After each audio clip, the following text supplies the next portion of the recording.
Hey everybody, my name is Chuck Black and welcome to my studio. Today we're doing an osprey drawing. I've already got it laid out a bit with some light marker on the paper here, but we're going to be using Prismacolor brush tip markers and golden fluid acrylics, and we're going to do the markers and then we're going to paint acrylics over the top. So I'm going to show you a little bit about the process I use, and we're going to get a drawing done today. So why don't you join us? Let's get started. Okay, so what we have here is the sketch that I've started, and I've used pencil to sketch it out, and then I used a 10% gray. So I'm just using neutral gray markers, and I used a 10% to basically get my outline established.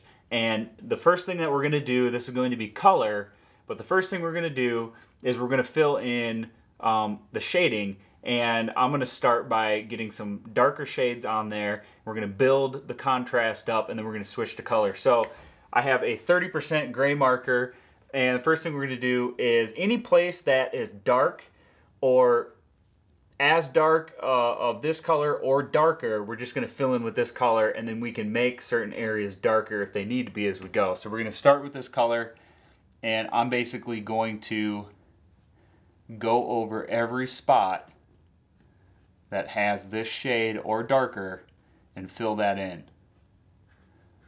So again, these are Prismacolor brush tip markers. Really a fun medium to work with.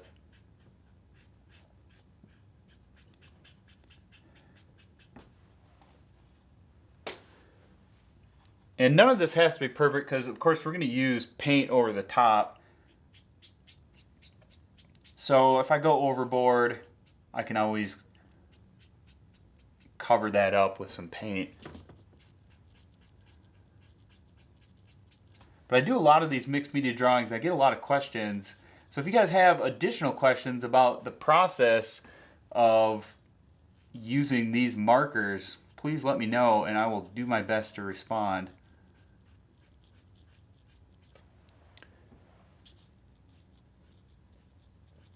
You can create a very realistic effect by using some paint in combination with these. And the markers are great too, but I like to add some. It kind of speeds up the process too when you know that you've got paint to use in the end, so you can kind of skip over some steps with the markers, not be so careful, and then fix those areas with paint. So I'm going to keep going here with this 30% marker, and then I will switch to probably a 50% and darken some areas that need to be darkened. And then once I have all the contrast, we'll figure out where we need to go next.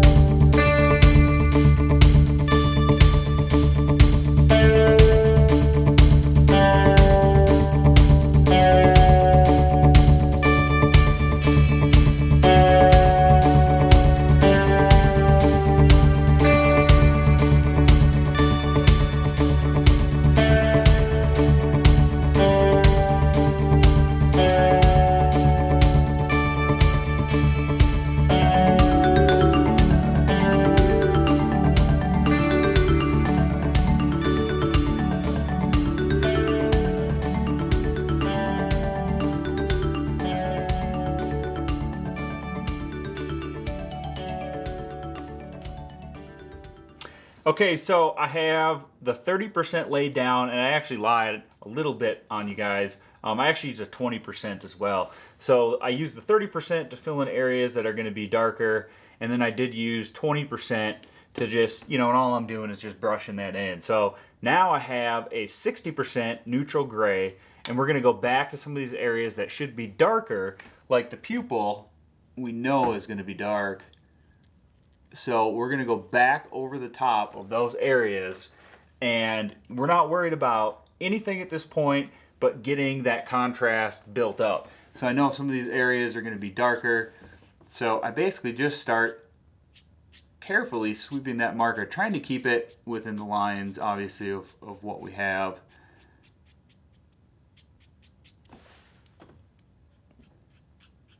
And I know all this area that I filled in with 30%, that's going to be darker. You know, and again, I'm trying to be careful, but at the same time, I'm being a little bit careless to save myself on time, because I know that if I do mess up, I can paint over it. So that's kind of the process that, and the mentality that I have when I'm going about these drawings. So I'm just going to keep going here, and this is the 60% neutral gray. I'm going to keep going, and I think once we get this shade of gray, we'll probably start adding some color, and then we'll just kind of assess where we're at. I never really know what I'm like. It's hard to know the exact process on any drawing, and just how I'm going to go about it until I get to that point. So it's kind of like, just take the first step. I don't know if I'm going to do the blue first. I don't know if I'm going to do some yellow. Like, I can't figure that out until I get to that point. So the important thing to remember is just take the next step, take the first step, and then take the next step. And the following steps will kind of just present themselves. You'll know what to do. So I'm going to keep going with this color, and we'll finish that out, and then we'll do some color.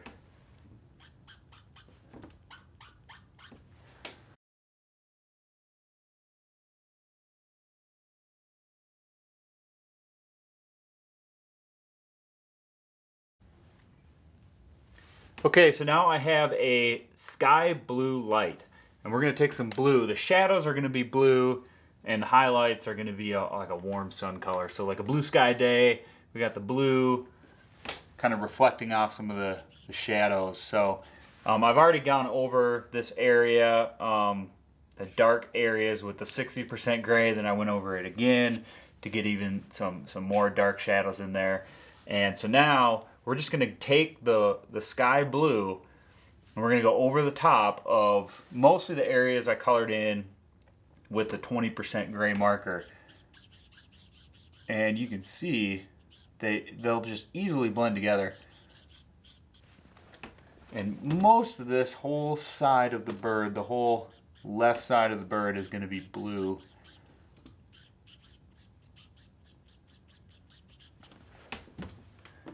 There's a little bit up there.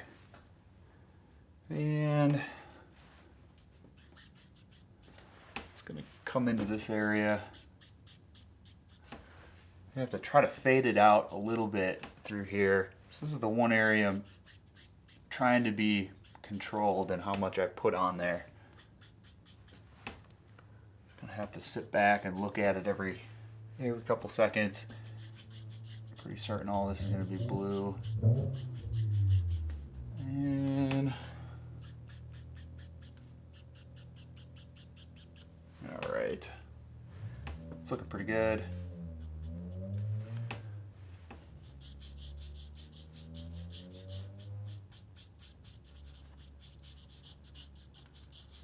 And this whole area is going to be filled in. So I'm just keeping a consistent pressure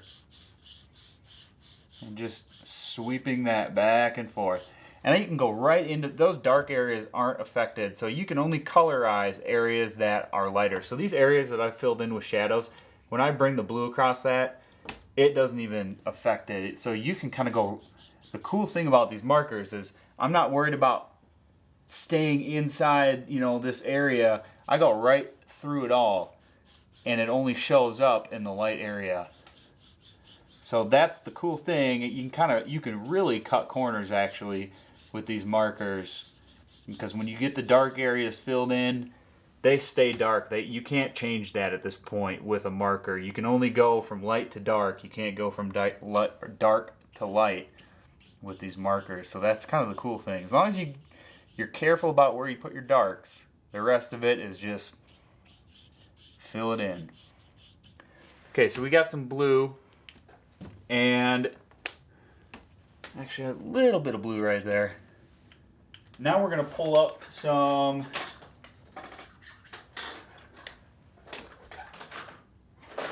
got a whole bunch of colors over here. You just kind of have to find the right one. This is called a cream.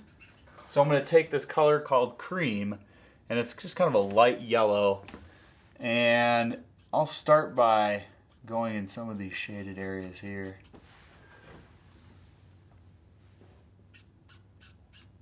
It's kind of the perfect color that I was looking for. It worked out good.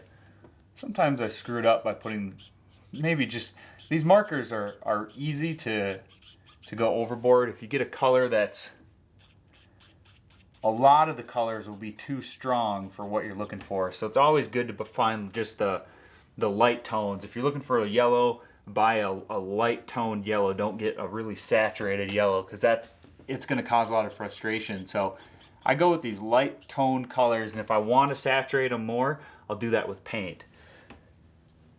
So I'm going to spend some time with this yellow, and I've also got another yellow, and I believe it's going to be called Cinnamon Toast, which is kind of a brownish yellow. We're going to use some Cinnamon Toast, so we'll start by taking the lightest color, and I'm going to keep going with this light color, and then I'll go back over with some Cinnamon Toast, and then I'll even take something like Goldenrod, and I'll put, this is a lot more saturated golden color, and we'll saturate some of those areas, not a lot, and then at that point the whole thing will be somewhat established, and we'll work on a few details and then switch to paint. So I'm going to keep going with this cream color and then switch to some darker browns and yellows.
Okay, so now what we've done is we've got our color. I did the cream, and then I switched to Cinnamon Toast, and then went to Goldenrod, and I finished with a little bit of Mocha Light is another color, and I used that for some of the darker areas, and then I went back with the solid black colored marker, and I added some really dark defined shadows. So now, okay, it's looking good, but we're missing some of the critical details that really bring it to life. So basically what I want to do here is work this to the point where I'm almost happy with it, but not quite. And at that point I'll switch to acrylic paints, because the markers have they have their limitations. So if I can just push that to its limitation, then I'll have harnessed everything that the markers allow me to do. Then I can switch to acrylic paint. So I'm basically going to, what I want to do is start adding some detail. So I have a 40% gray, and I'm going to go over everything with the 40% gray and add some detail to some of like the mid-tones through here. So basically I'm just kind of, just lightly, just a couple here, some shadows that, you know, might have been washed away. When we add color over the top of what we've already done, these markers are alcohol based, so if you have gray and then you put a whole bunch of blue over the top, that gray is going to kind of dissolve into the blue, and so you're going to kind of lose some of that fine detail. So I go back over the top with a slightly darker color. This is 40%, and basically just looking for areas, just trying to add some subtle details. And I'm gonna do this all the way down. So we're just looking for areas that can be darkened, areas that I lost, or maybe that I didn't color in dark enough to begin with. So very simple. It's just kind of tedious. A couple spots here, a couple spots there, and closer to the beak, we want to darken that area a little more. I'll probably work on some of this area in here with a paintbrush. Now, I used goldenrod for the eye, and I just swept that color across. Now I'm going to take the 40%. We're going to add some shadows. So what I'm going to do is I'm just going to start from up top, and then I'm going to sweep it down and lift off. So I'm just going to go whoop, whoop, whoop, whoop, whoop, whoop, whoop, whoop. Just like that. And we've added so much depth to the eye with hardly any work at all. So that's why I like these markers. Like, you can go so quick with them once you're comfortable. And that's definitely critical, is you do have to get comfortable using them. And when I started using these markers, I definitely wasn't there yet. But if you just keep experimenting more and more and more, eventually things start to come together, and you know exactly, the right technique for the individual, the given spot after you've used them a lot. And they're very easy to use. It's no different than using a paintbrush or anything. They just handle slightly different, and obviously it's more of a dry medium. So once you get comfortable with it, it really goes quick. And but you'll see how I do a little bit, and then I kind of sit back. Okay, I want to do a little more there, because these things are permanent. Obviously we can't erase what we've done. So I'm very slow. I go quick, but I take short breaks. I do it in short bursts, because I know that anything I do is going to be kind of permanent. And yeah, we can paint over the top with a paintbrush, but that's more work for us. I'd rather do it right the first time. So I try to do as good as I can the first go around. And we're going to have a couple, it's got some spotted patterns in the chest here. So put some more right here. I'm going to try to add some depth to the chest here. And maybe one right there. These will be like shadows. So I'm going to keep going with a little bit of this detail, and once I get a lot of this detail, and I'll probably go over some areas through here, a little more up here, I might take a 30%. This is a little bit too dark for some detail, and I'll add a few details through here, and then I think we'll be ready for the paint.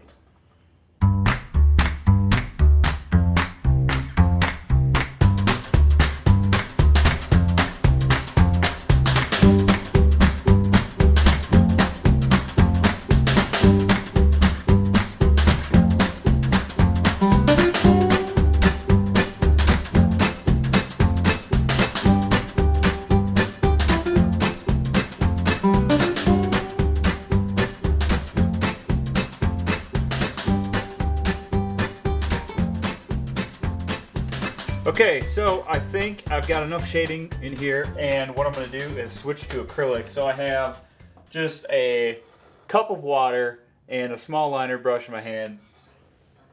And then I have my palette, aka plastic plate. And we're going to start with,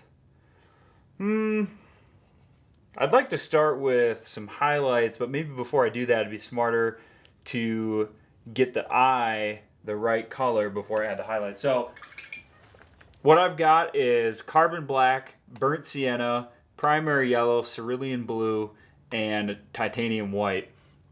So I'm going to mix some yellow, a little bit of burnt sienna, More burnt sienna. And might be, probably take some yellow and white. We want the eye to be a little brighter. We got a little burnt sienna in there too. There, yeah, that's our color. So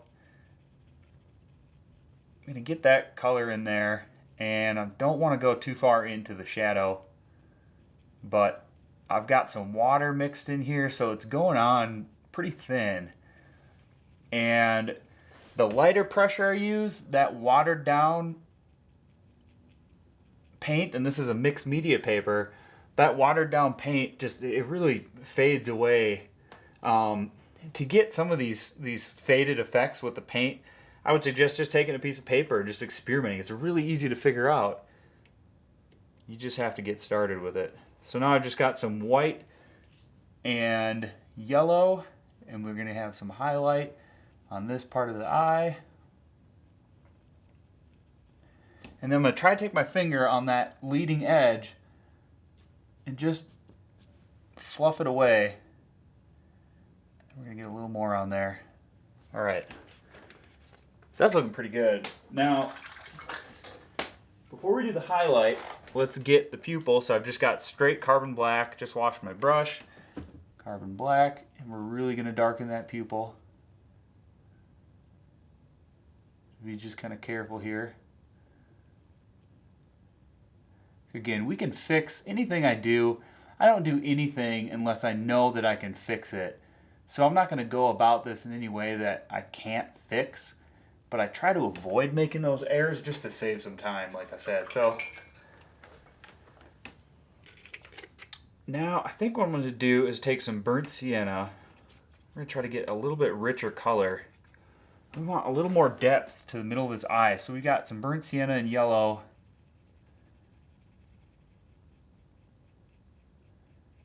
I'm just kind of sweeping it across. I'm trying to blend it the best I can. Doesn't have to be perfect. It's a painting, so I like a little bit of a painter's look to it every once in a while. And it's on a small scale. When you stand back, it looks real when you stand back, but when you get really close to it, you're going to see some flaws, and I kind of like that, so I'm not too worried about it. So now this is a little darker shadow, and I'm just going to kind of twist my finger on it just to help blend that. And it's pretty red. So I'm going to take some of that yellow we had earlier, mix with a little black, just try to dull that out a little bit.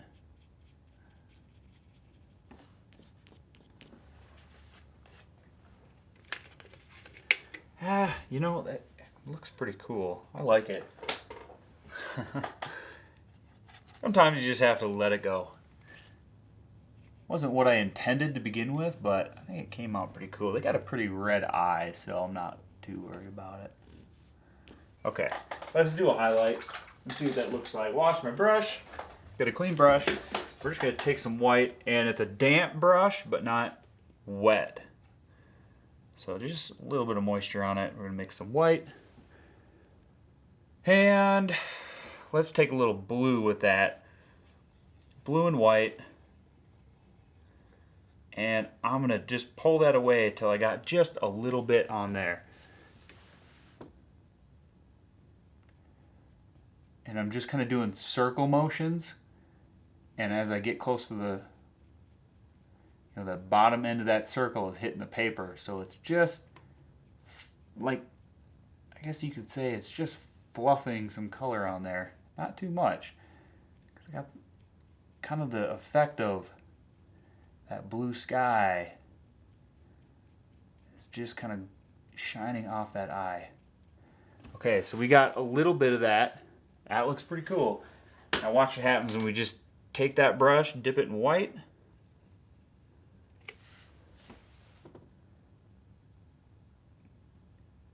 Now, this is it's a scary time for myself too. Like, a lot of people are scared to put highlights on the eye. What if I screwed up? I go through the same thing, so I hesitate. Like, you'll see me hesitate, but sometimes you just kind of have to. It's never going to be perfect. It's probably going to turn out all right though. So let's just do like a kind of an odd shaped dot. Stand back. I like it. I'm gonna just stick with that. So then what I'm gonna do is I'm gonna dip my brush in water, take some black, take some white, got a gray, take some more white, lighter gray, medium gray, mix with water, and we're gonna get some highlight on the beak.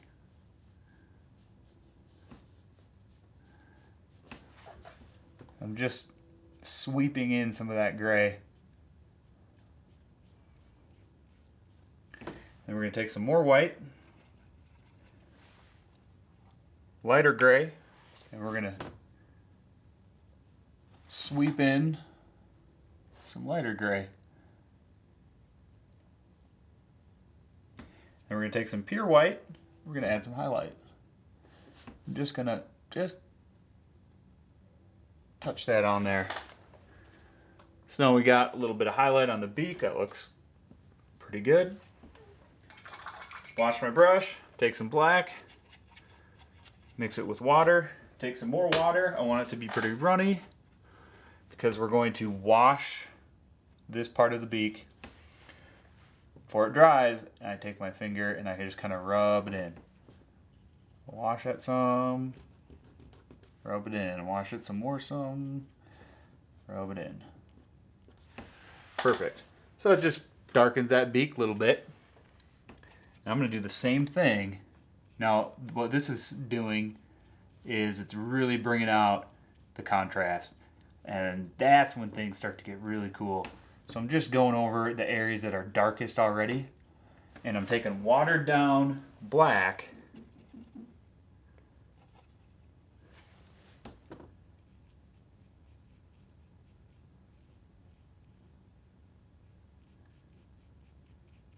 Just like that, taking watered down black, and I'm just making that even darker.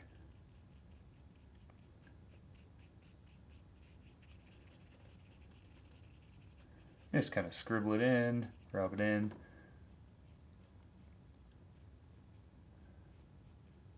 And wow, I think it's really coming together. I'm kind of surprised by how beautiful this really is coming together.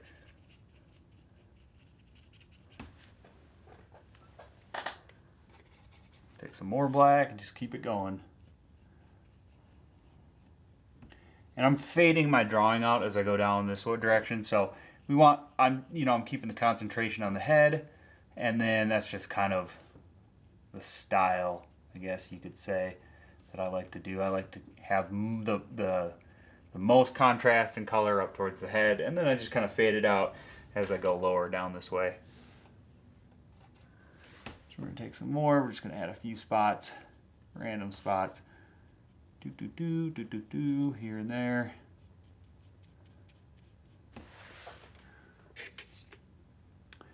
And let's do it on the wing too. There's a few. We want to be picky with this. So let's do like one there, and you might be able to see that pick up, but it just stands out a little bit more. Gives that last bit of dimension.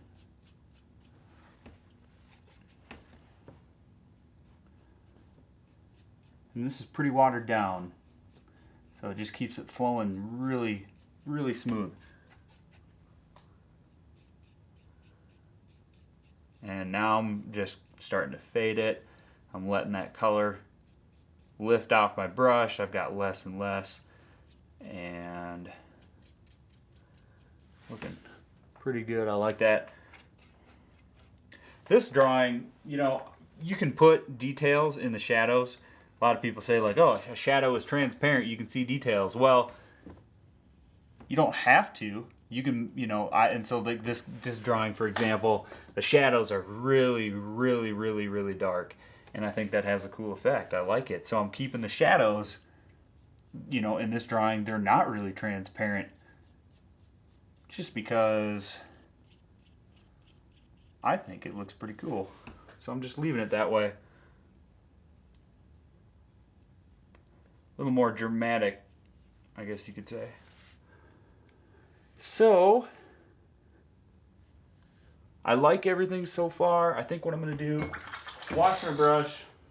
I'm gonna take some white, take some yellow, more white. I got a really, just a super light yellow. And I'm going to fade some of these areas, add a few highlights.